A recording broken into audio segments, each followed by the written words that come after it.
Picture this. You're promised 10% returns on your investment, guaranteed no matter what happens in the markets. Sounds amazing, right? You hand over your cash, and for a while, everything works perfectly. Month after month, those fat checks arrive like clockwork. You're making money while you sleep. You tell your friends, they invest too, and everyone's getting rich. But here's the thing. There's no actual investment happening. The money you're receiving, that's not profit. That's just the cash from new investors being shuffled into your pocket. And when new investors stop showing up, the whole thing collapses like a house of cards. Welcome to the world of Ponzi schemes. And so what exactly makes a Ponzi scheme a Ponzi scheme? Let's break down the mechanics, because understanding this is crucial for everything that follows. Named after Charles Ponzi, who became infamous in the 1920s, these schemes share a few key characteristics. First, they promise returns that are way too good to be true, consistently outperforming legitimate investments. Second, they don't actually generate real profits from productive economic activity. Third, and this is the critical part, they pay existing investors using money from new investors rather than from actual earnings. It's basically financial musical chairs, and it works beautifully until the music stops. Now you might be thinking, okay, but that's illegal fraud perpetrated by criminals like Bernie Madoff, who ripped off billions. What does this have to do with governments?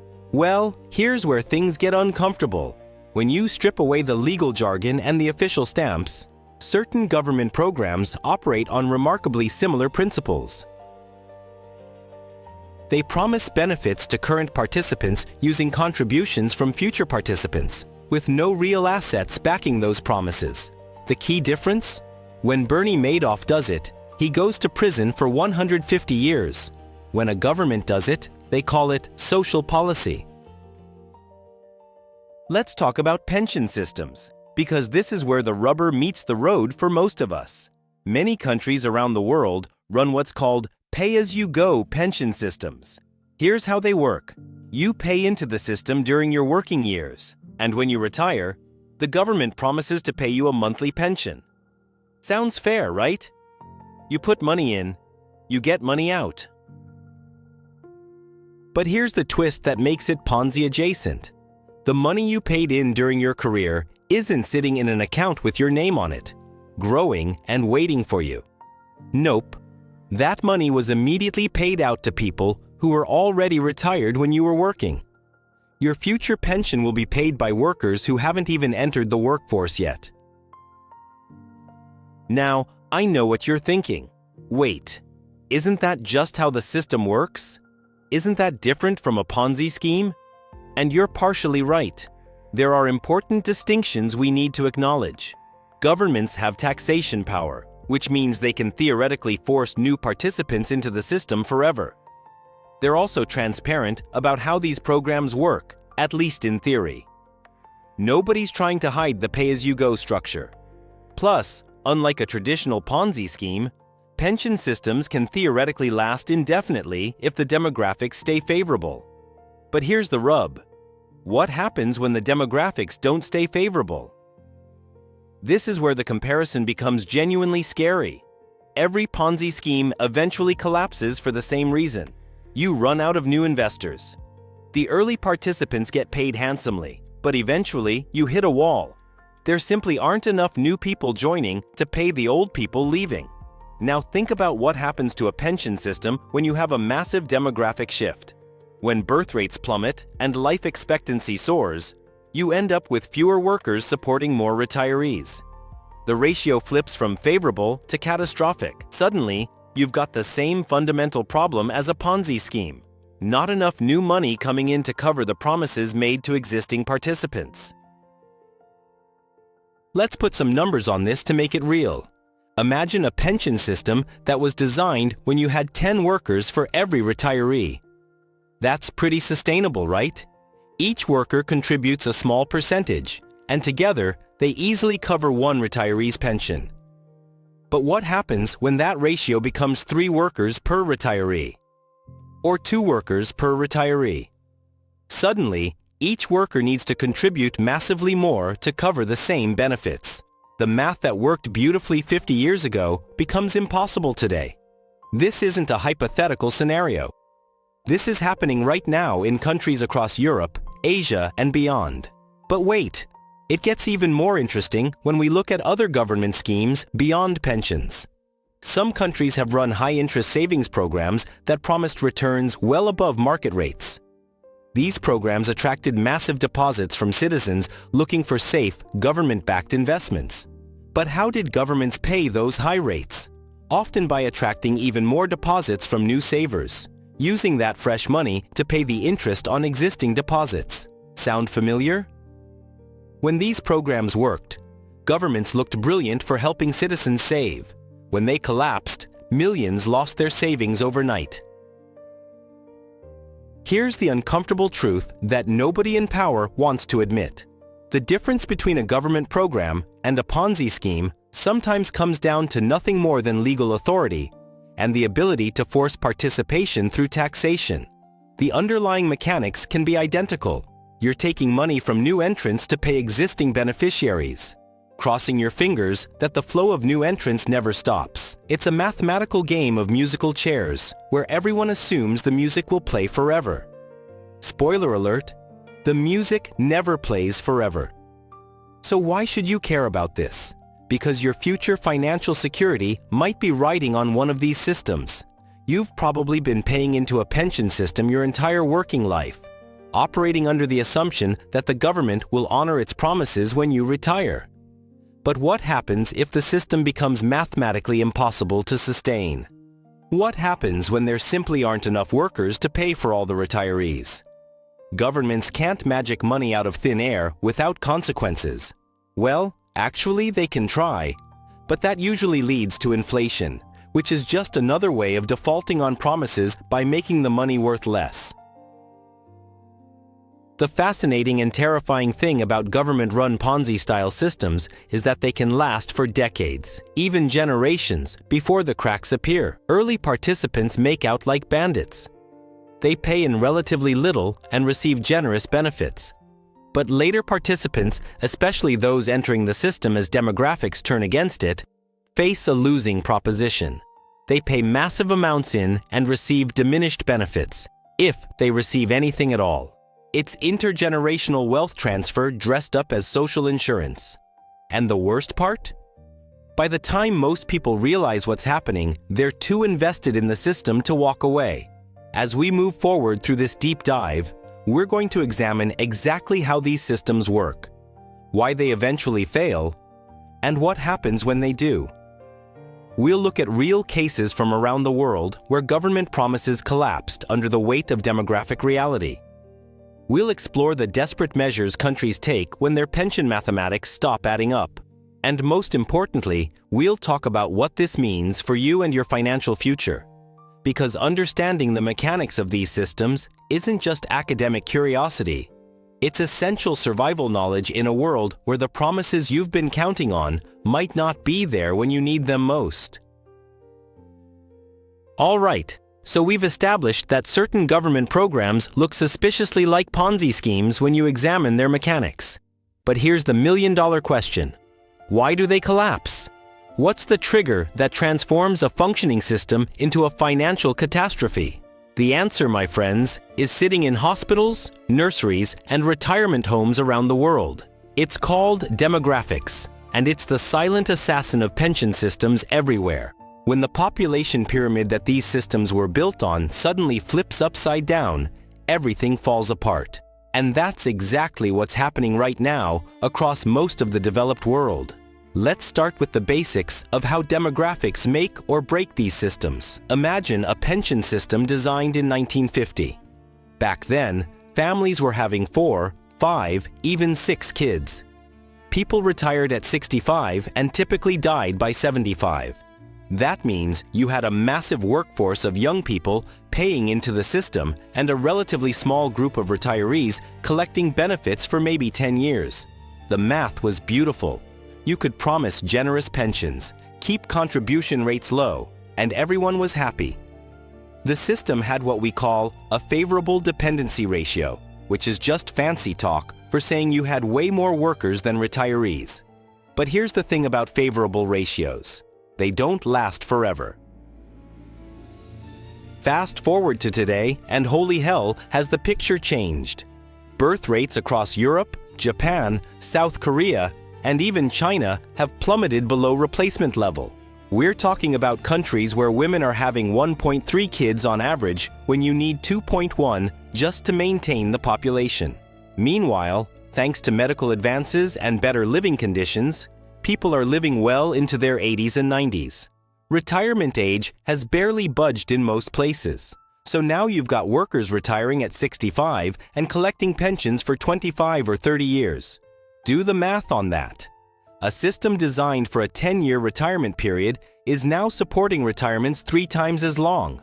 But it gets worse, because it's not just about how long retirees live. It's about how many workers you have supporting each retiree. Let's use some real numbers to illustrate this nightmare. In 1950, many developed countries had roughly 7 workers for every retiree. By 2000, that ratio had dropped to about 4 to 1. Projections for 2050? We're looking at ratios approaching 2 to 1 in some countries, and even worse in places like Japan and Italy. Think about what that means in practical terms. Instead of 7 people chipping in to support one retiree's pension, you've got 2 people. Each worker's burden has more than tripled. That's not a minor adjustment. That's a fundamental restructuring of the entire social contract. Now you might be wondering, can't governments just raise contribution rates to cover the gap? Sure, they can try. But there are limits to how much you can squeeze workers before the system breaks down in different ways. If you're telling workers they need to contribute 30 or 40% of their income to fund pensions, a few things happen. First, workers start looking for ways to avoid the system, moving to the informal economy or leaving the country entirely. Second, high payroll taxes make it harder for businesses to hire people, which ironically shrinks the workforce even more. Third, and this is the political reality, workers start voting for politicians who promise to cut those contributions, even if it means slashing future benefits. Let's talk about Japan for a moment, because they're the canary in the coal mine for demographic collapse. Japan's population peaked around 2008 and has been shrinking ever since. Their birth rate is catastrophically low at around 1.3 children per woman. Nearly 30% of their population is over 65 years old. By 2050, that figure is projected to hit nearly 40%. Imagine a country where 4 out of every 10 people are retired and collecting pensions. The Japanese pension system is already running deficits, requiring massive government subsidies from general tax revenue to keep the lights on. And Japan is just the most extreme example of a trend happening everywhere. South Korea is racing down the same path, arguably even faster. Their birth rate recently hit a record low of 0.7 children per woman. Let me repeat that. 0.7. That's not sustainable. That's demographic suicide. In a few decades, South Korea will have one of the oldest populations on Earth, with a tiny workforce struggling to support millions of retirees. Their pension system, which was already running deficits, is projected to be completely depleted by the late 2050s. The government knows this. Everyone knows this. But fixing it requires either slashing benefits or massively raising contributions. And neither option is politically palatable. Europe isn't far behind this demographic disaster. Italy, Spain, Germany, and Greece all have fertility rates well below replacement level and rapidly aging populations. Italy's pension spending already consumes around 16% of their entire GDP, one of the highest rates in the world. Germany's system is projected to face massive shortfalls as their baby boomer generation retires. These aren't distant problems. This is happening right now. Every year, the ratio of workers to retirees gets worse. Every year, the math becomes more impossible. And every year, politicians kick the can down the road, hoping someone else will have to deal with the inevitable collapse.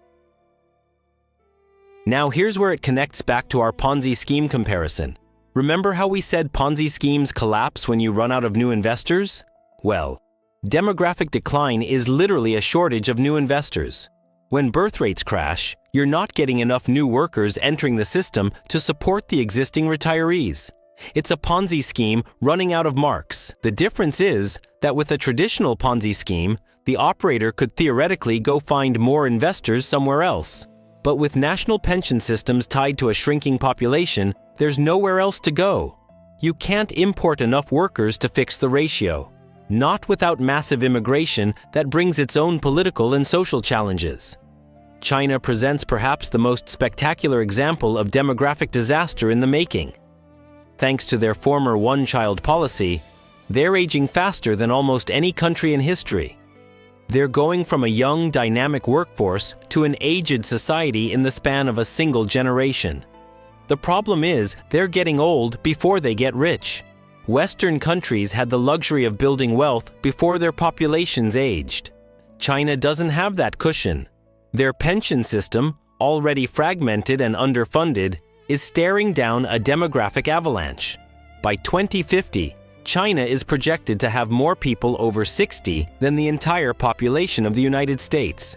Who's going to pay for all those pensions?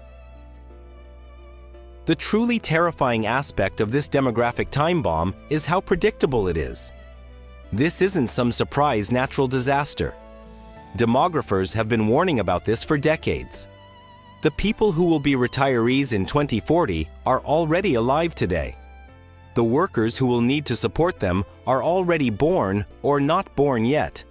We can see this catastrophe coming from miles away, and yet most countries have done almost nothing to prepare. Why? Because the solutions are all politically toxic. Raising retirement ages makes people furious. Cutting benefits triggers protests. Increasing contributions drives voters to the opposition. So politicians do nothing, and the time bomb keeps ticking. Here's what you need to understand. This isn't a problem that's going to magically fix itself. Birth rates in developed countries show no signs of rebounding to replacement levels. Life expectancy keeps increasing. The dependency ratios keep getting worse. Every year that passes without reform makes the eventual reckoning more severe. At some point, the math simply doesn't work anymore. The system can't pay what it promised. And when that moment arrives, millions of people who spent their entire working lives paying into these systems will discover that the promises were empty. The pension they were counting on will be slashed, delayed, or in the worst cases, simply won't exist. That's not scaremongering. That's arithmetic. And arithmetic doesn't care about political promises or social contracts. The numbers either add up or they don't. And right now, they absolutely don't. All right, enough theory. Let's get into the juicy stuff. Real examples of when governments ran schemes that looked, walked, and quacked exactly like Ponzi schemes. These aren't conspiracy theories or wild accusations. These are documented cases where countries promised returns they couldn't deliver, used new money to pay old obligations, and eventually collapsed under the weight of mathematical impossibility. Some of these stories are recent enough that people are still feeling the pain today. Others happened decades ago, but offer crucial lessons about what happens when governments play financial games they can't win. Buckle up, because some of these case studies are absolutely wild. Let's start with Albania in the 1990s, because this is perhaps the purest example of a government-adjacent Ponzi scheme spiraling into complete chaos. After the fall of communism, Albania was flooded with pyramid schemes that promised monthly returns of 10, 20, even 30%. These weren't technically government-run, but here's the kicker. The government endorsed them. Political figures invested in them, and officials publicly vouched for their legitimacy. At the peak, an estimated 2/3 of the Albanian population had money in these schemes. We're talking about roughly $1.2 billion in a country with a GDP of only $3 billion. When the schemes inevitably collapsed in 1997, people lost their life savings overnight. The result? Riots, a near civil war, and the fall of the government. thousands of Albanians tried to flee the country in whatever boats they could find. Now, you might say Albania was a special case, a post-communist country in chaos without proper financial regulations. Fair enough, but let's look at something more structured and closer to home for many: the MMM scheme in Russia during the 1990s. MMM was officially a private company, but it operated so openly and grew so massive that it functioned almost like a parallel financial system. Founded by Sergei Mavrodi, MMM promised returns of up to 3,000% annually. Yes, you read that right. 3,000%. Millions of Russians invested, attracted by slick advertising campaigns that ran on national television. At its peak, MMM had between 10 and 40 million investors. When it collapsed in 1994, those millions lost everything. The fascinating part? Mavrodi was briefly elected to parliament, which gave him immunity from prosecution. The government's failure to shut it down earlier made them complicit in the disaster. But let's move beyond the obvious pyramid schemes and talk about government programs that were supposed to be legitimate. Argentina's pension system in the late 20th century provides a masterclass in how governments can destroy retirement security through mismanagement and Ponzi-style financing. Argentina nationalized its pension system in 2008, taking over private retirement accounts and consolidating them into a state-run pay-as-you-go system. The government needed money to fund current spending, so they raided pension funds to pay for immediate obligations. Sound familiar? They were using today's contributions and seized assets to pay yesterday's promises. When the money ran out, the government simply printed more, leading to inflation that destroyed the real value of pensions. Retirees who had saved their entire lives found their pensions worth a fraction of what they needed to survive. Let's talk about Greece, because their pension crisis is a textbook example of demographic and economic reality colliding with political promises. For decades, Greece ran an extraordinarily generous pension system with early retirement ages and benefits that often exceeded final salaries. Public sector workers could retire with full pensions in their 50s. The system was politically popular but mathematically insane. It was funded by current contributions and government borrowing, classic pay-as-you-go plus debt. When the global financial crisis hit in 2008, the house of cards collapsed. Greece couldn't borrow anymore, tax revenues plummeted, and suddenly there was no money to pay pensions. The result? Pension cuts of up to 40% for some retirees, retirement ages pushed back, and massive social unrest. People who had been promised comfortable retirements found themselves struggling to survive. Venezuela offers perhaps the most tragic modern example of a government destroying its pension system through hyperinflation and economic mismanagement. Venezuela's social security system was already struggling in the early 2000s, but things went from bad to apocalyptic under the Maduro regime. The government continued making pension promises while simultaneously destroying the currency through money printing. Pensions were nominally paid, but inflation made them worthless. We're talking about hyperinflation rates that reached over 1 million%. A pension that might have bought groceries for a month could barely buy a loaf of bread. This is the Ponzi endgame taken to its extreme. When you can't actually pay what you promised, you pay in worthless paper and hoped people don't notice. They noticed. Millions of Venezuelans fled the country. Zimbabwe in the 2000s provides another horrifying example of pension destruction through hyperinflation. The government had made generous pension promises but couldn't fund them through legitimate revenue, so they printed money. Lots of money. By 2008, Zimbabwe was experiencing hyperinflation so severe that the government issued $100 trillion notes. Pension funds that had been saving for decades were wiped out overnight. Retirees discovered their life savings couldn't buy a single meal.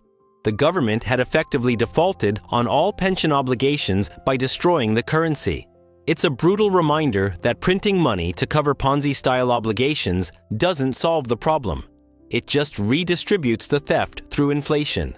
Now let's examine something more subtle but equally devastating: high-interest government bond schemes in developing countries. Several nations in Asia, Africa, and Latin America have run programs where they issued bonds promising interest rates far above market norms, sometimes 15 to 25% annually. These bonds were marketed to citizens as safe, government-backed investments. But how did governments pay those rates? Often by issuing new bonds to new investors, using that fresh money to pay interest on old bonds. It's literally the Ponzi playbook with an official government seal. When investor confidence wavered or economic conditions changed, new bond sales dried up and governments defaulted. Investors lost billions. Brazil's pension system provides an interesting case of a slow-motion crisis that's still unfolding. Brazil has one of the most expensive pension systems in the world, relative to its demographics and economy. Government workers enjoy particularly generous benefits, often retiring in their 50s with full pensions that match their final salaries. The system consumes a massive chunk of the federal budget, crowding out spending on infrastructure, education, and healthcare. It's funded through a combination of contributions, taxes, and debt. Demographic trends are making the math increasingly impossible. Every year, the pension deficit grows larger. The government has attempted reforms, but political resistance is fierce. Brazil is watching a Ponzi-style crisis approach in slow motion, fully aware of what's coming but unable to stop it. Portugal and Spain offer European examples of pension systems that required massive bailouts to avoid collapse. During the European debt crisis, both countries faced severe funding problems for their pay-as-you-go pension systems. Portugal raided private pension funds to help plug budget holes. Spain has been dipping into its pension reserve fund for years to cover current payments, steadily depleting what was supposed to be a buffer for future obligations. Both countries have been forced to cut benefits and raise retirement ages, but the underlying problem persists. They promised more than they can deliver, and demographics are making the gap wider every year. What's the common thread in all these cases? Governments made promises they couldn't keep, funded current obligations with future contributions or borrowed money, and eventually hit a wall when the money ran out. Some collapsed spectacularly in months. Others are experiencing slow-motion crises that span decades. But the ending is always the same: broken promises, destroyed savings, and betrayed citizens who trusted their government to honor its commitments. These aren't just cautionary tales from faraway places.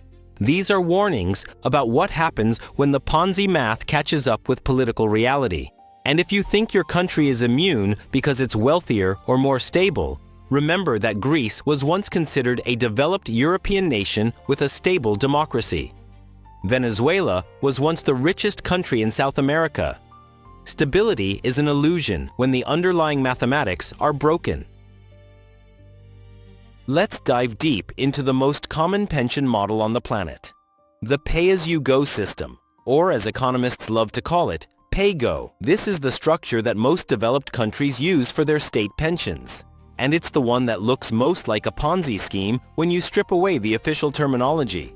Understanding how this system works, why it was adopted, and why it's now failing is absolutely crucial. Because chances are your retirement depends on one of these systems, and you need to know exactly what you're dealing with. So let's break down the mechanics, the math, and the madness of pay-as-you-go pensions. Here's how a classic pay-go system works in its simplest form. When you're working, you and your employer pay payroll taxes into the pension system. That money doesn't go into a personal account with your name on it. Instead, it immediately flows out to pay the pensions of people who are currently retired. The government keeps track of your contributions and promises that when you retire, future workers will pay for your pension the same way you're paying for current retirees. It's an intergenerational compact, a social contract where each generation supports the previous one with the understanding that the next generation will support them. When this system was designed in the early to mid-20th century, it seemed brilliant. The population was young and growing, so there were always more workers entering the system than retirees leaving it. Let's contrast this with a funded system to understand why pay-go is fundamentally different and riskier. In a funded pension system, your contributions actually go into an investment account. That money gets invested in stocks, bonds, real estate, or other assets. Over decades, those investments grow, and when you retire, you draw down from your accumulated wealth plus investment returns. Your pension doesn't depend on future workers or future tax revenues. It depends on real assets that exist right now. This is how many private pension funds and some national systems like Singapore's work. The key difference: a funded system has actual assets backing the promises. A pay-go system has only the promise of future taxation. So why did so many countries choose pay-go over funded systems? The answer reveals both political genius and mathematical short-sightedness. When you start a pay-go system, you get an immediate political win. You can pay generous pensions to the first generation of retirees, even though they contributed little or nothing to the system. Politicians in the 1930s through 1950s loved this because it bought them massive voter support. The first few generations to retire under these systems made out like bandits. They paid relatively small contributions during their working years and received generous pensions funded by a large growing workforce. It looked like magic. Free money for seniors, paid for by a booming population of young workers.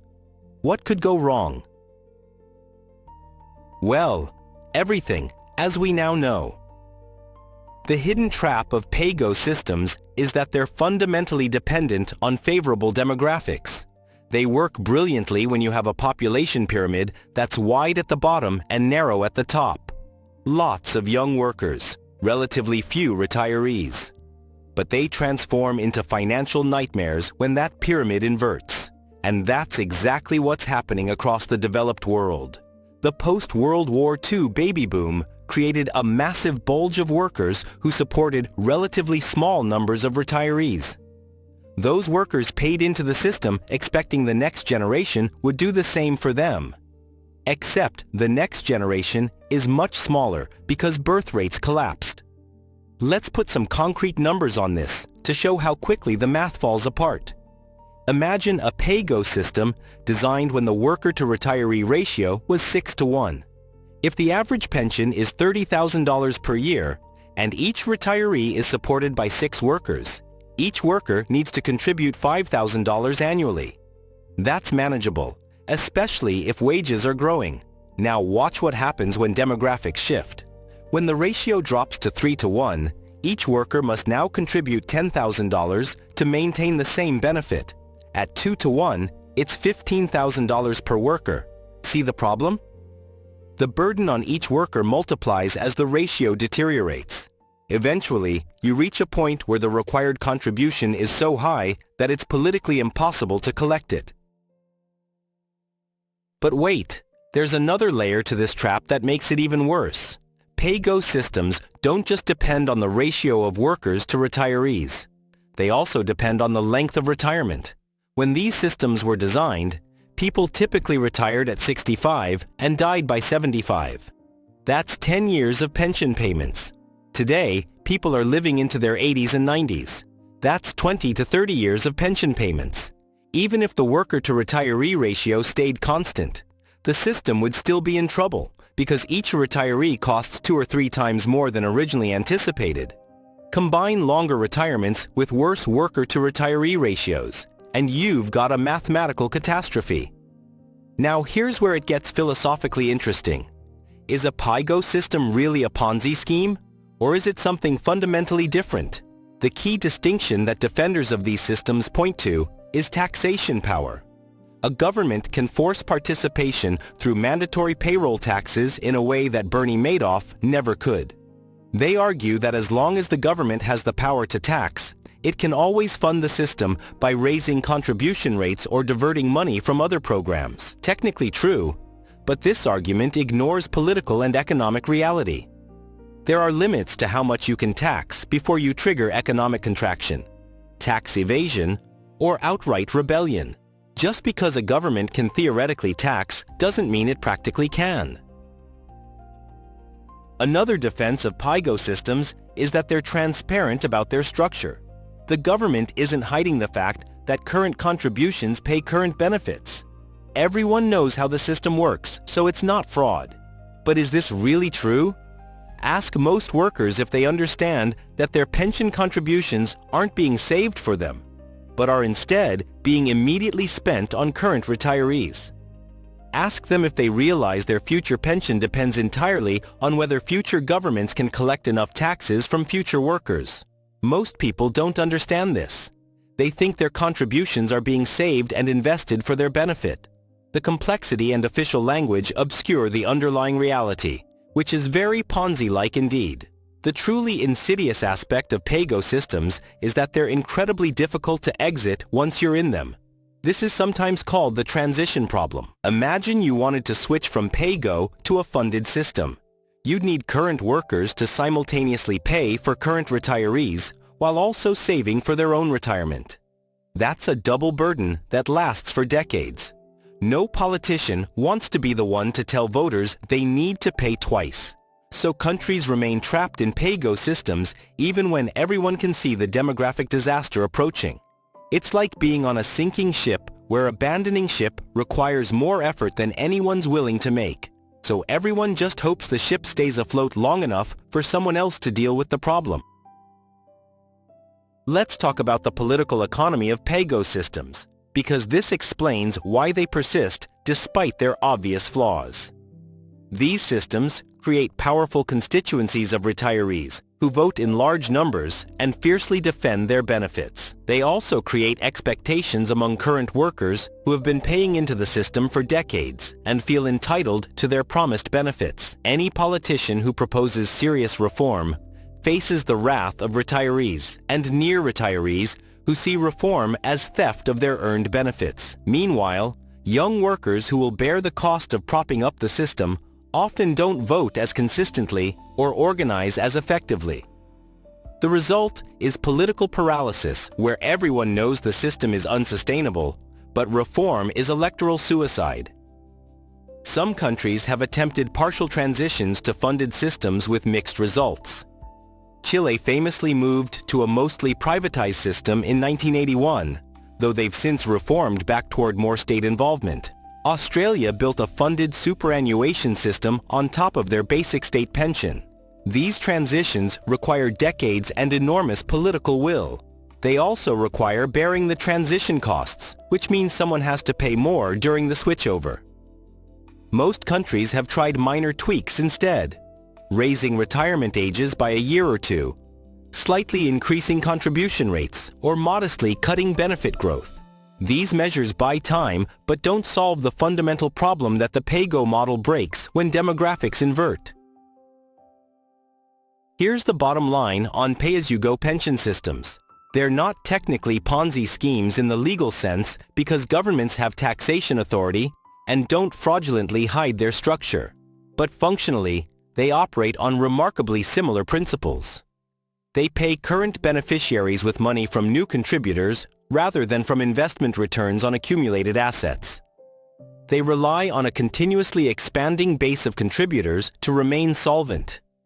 And they collapse when the flow of new contributors slows down or stops, which is exactly what's happening as populations age and birth rates fall. The early generations got an incredible deal. Later generations are stuck holding the bag. And the politicians who set up these systems long ago are safely dead, leaving current leaders to deal with the impossible math they created. So we've established that government pension systems are ticking time bombs with demographics as the fuse. But what actually happens when these systems start to implode? Do governments just shrug and say, "Sorry, we can't pay"? Not exactly. There's a remarkably predictable playbook that governments follow when their Ponzi-style systems begin to crumble. These aren't random responses. They're desperate measures that countries deploy in a specific sequence as the crisis deepens. Understanding this playbook is crucial because it tells you what to expect as your country's system starts to fail. And make no mistake, if you're in a developed country with an aging population, you're going to see some or all of these measures deployed in your lifetime. Let's start with the easiest and most politically palatable fix: raising the retirement age. This is always the first move because it sounds reasonable and fair. After all, people are living longer, so why shouldn't they work longer? France recently tried to raise the retirement age from 62 to 64, and even that modest change triggered massive protests. But governments keep pushing this lever because the math is compelling. Every year you raise the retirement age, you reduce the number of people collecting benefits and increase the number of people paying into the system. It's a double win for the system's finances. A 2-year increase in retirement age can improve the system's sustainability by 5 to 10 years. But here's the problem. There are limits to how far you can push this. Raising the retirement age to 75 might fix the math, but it's politically impossible and arguably cruel for people in physically demanding jobs. Next up in the playbook: cutting benefits. This is more painful politically than raising retirement ages, but governments do it anyway when they're desperate. These cuts come in various flavors, each designed to obscure how much retirees are actually losing. The most common method is changing the inflation adjustment formula so pensions don't keep pace with the real cost of living. You're still getting a pension, but it buys less every year. Another technique is switching from final salary pensions to career average calculations, which typically results in lower benefits. Governments also introduce means testing, reducing or eliminating pensions for wealthier retirees. Greece went for the direct approach during their crisis, implementing outright cuts of up to 40% for some pensioners. These measures all accomplish the same goal: paying out less money to retirees while technically keeping the promise of a pension. When raising retirement ages and cutting benefits aren't enough, governments move to the next option: increasing contributions. This is a harder sell because you're asking workers to pay more for a system they increasingly don't trust. Contribution rates inch up year after year, taking a bigger bite out of paychecks. In some European countries, the combined employer and employee contributions for pensions can exceed 25 or 30% of salary. That's a massive drag on take-home pay and job creation.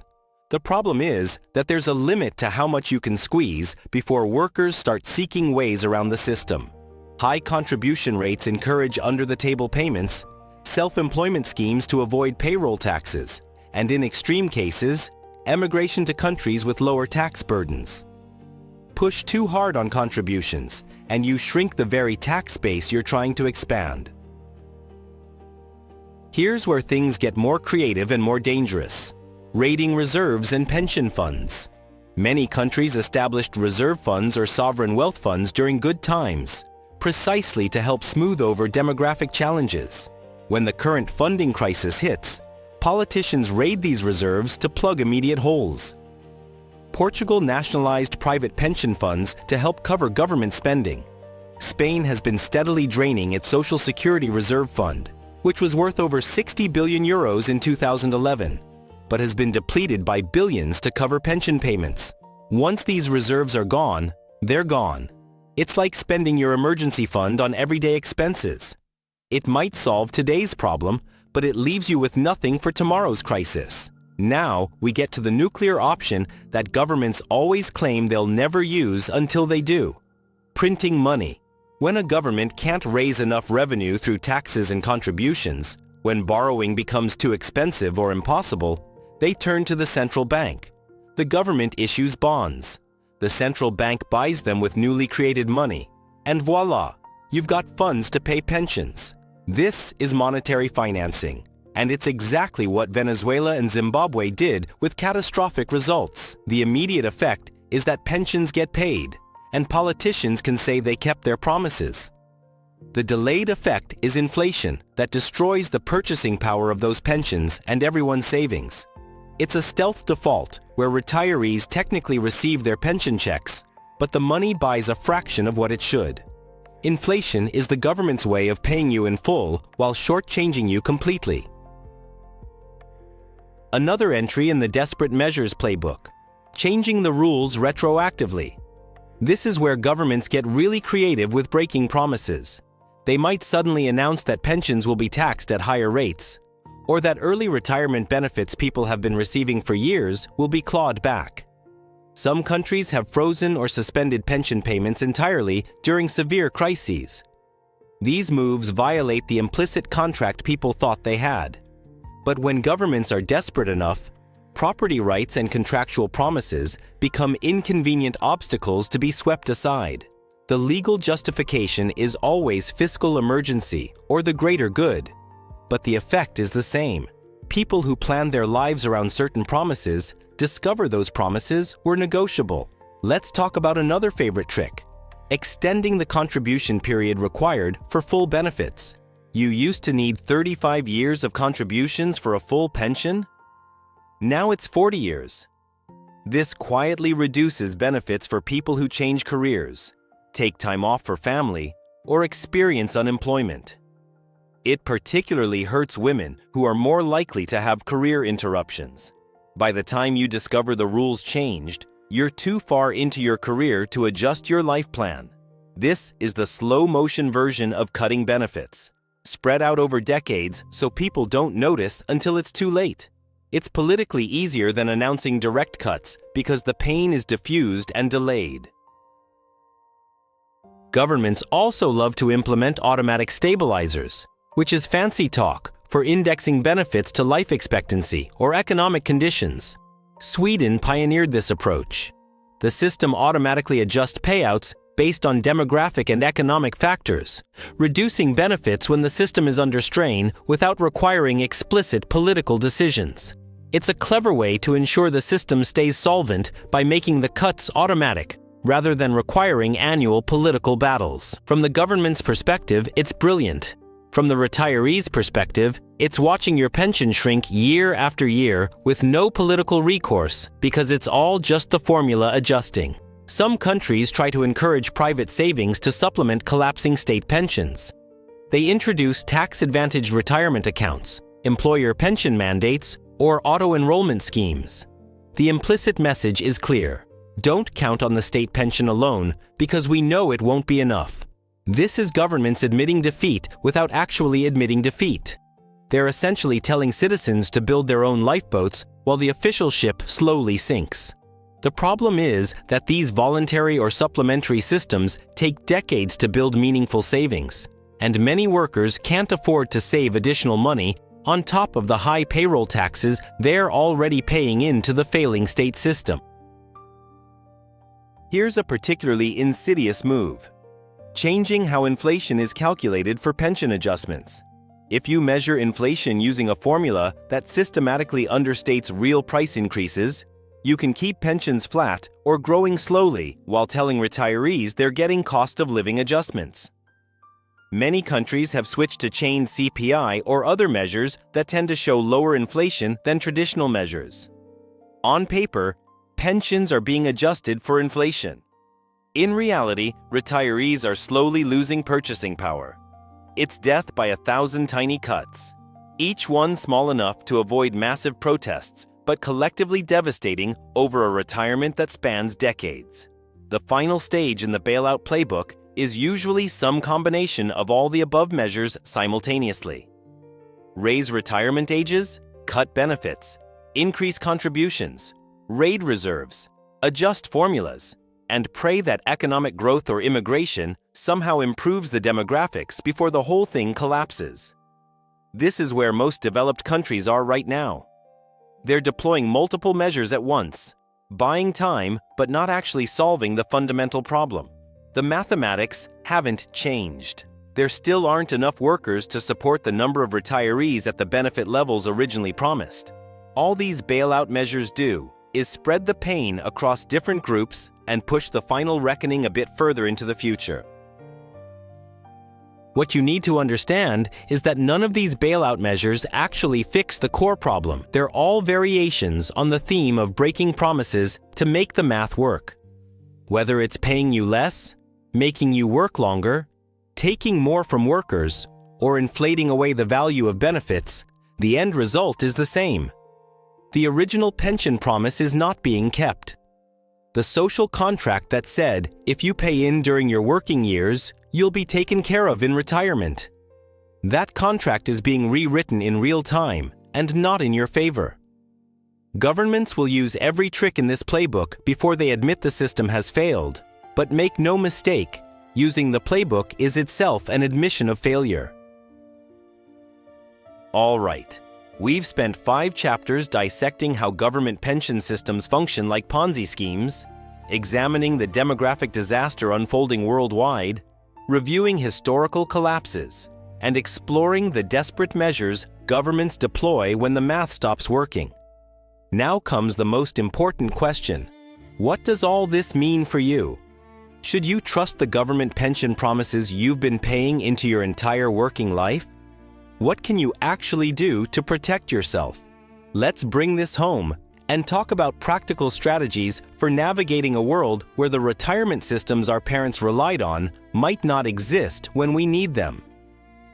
First things first, let's assess your personal exposure to this crisis.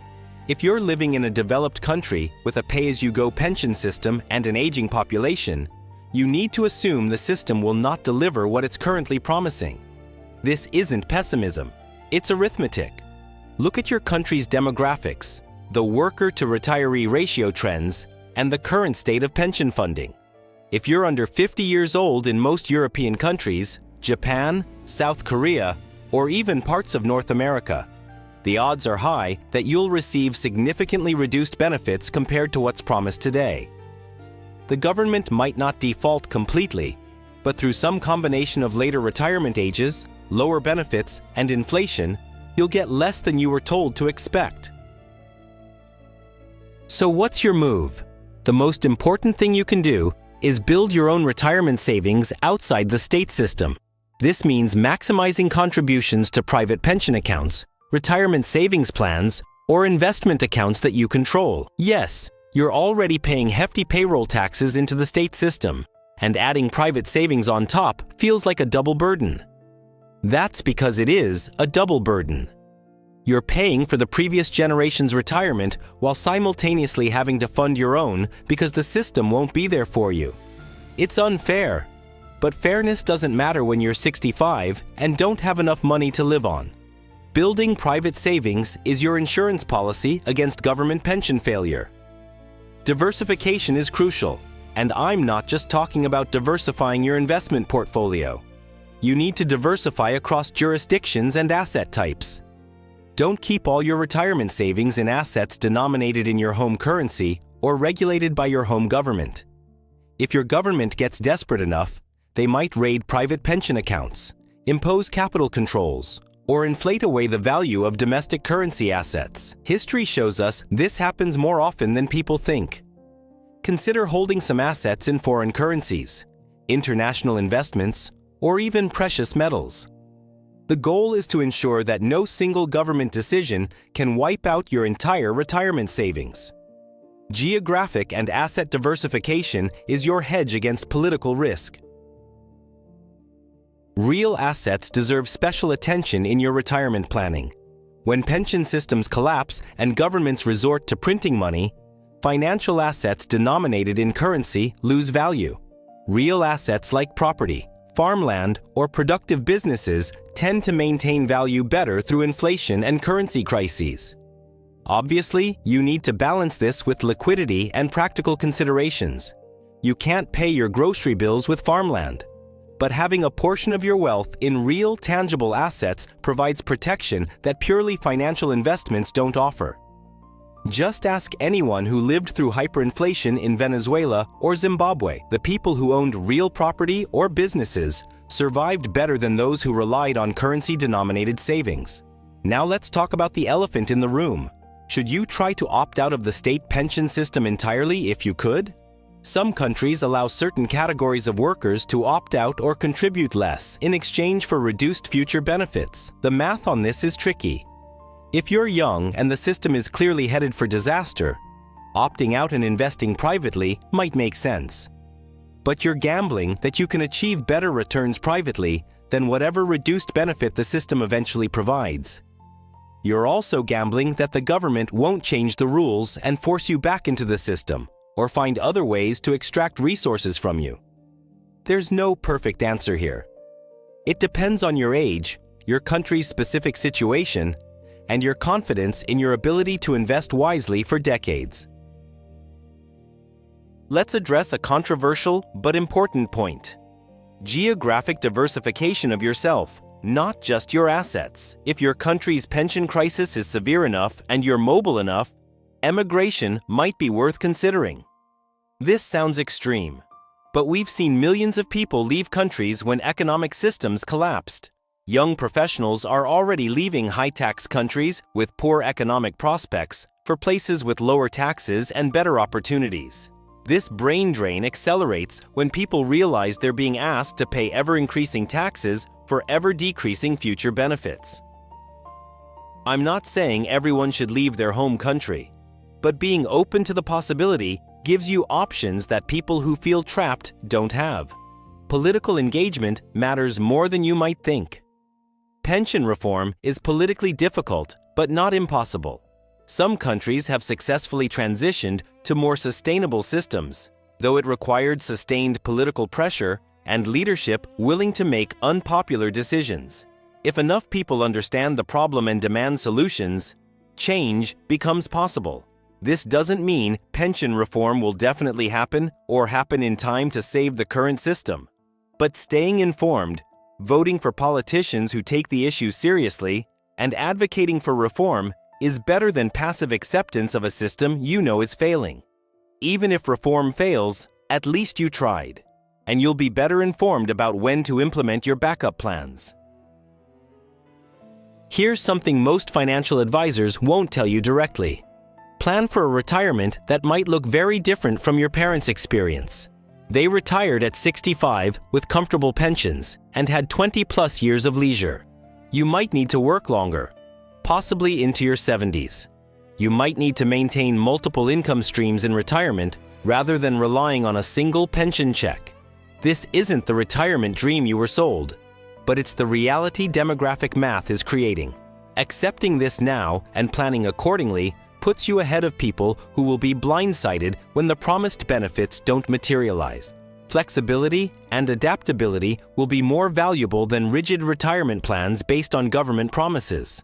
Let's talk about skills and human capital, because this might be your most important retirement asset. If pension systems fail and you need to work longer or generate income in retirement, having valuable skills makes all the difference. Continuous learning, staying relevant in the job market, and potentially developing side businesses or freelance opportunities give you income options that don't depend on government checks. This is especially important for younger people who have decades before retirement. The traditional model of work until 65, then stop, might be replaced by a model of varying work intensity throughout life with multiple transitions. Building adaptable skills is insurance against both pension failure and unexpected life changes. Network and community matter more than most financial plans acknowledge. In countries where formal systems have collapsed, people survive through family networks, community support, and informal economic relationships. I'm not suggesting you abandon formal financial planning in favor of hoping your family will take care of you. But strengthening family relationships, building community connections, and maintaining social capital creates a safety net that exists independently of government systems. When pension checks stop coming or lose their value, people with strong networks fare better than isolated individuals with slightly larger bank accounts. Now for the uncomfortable reality check.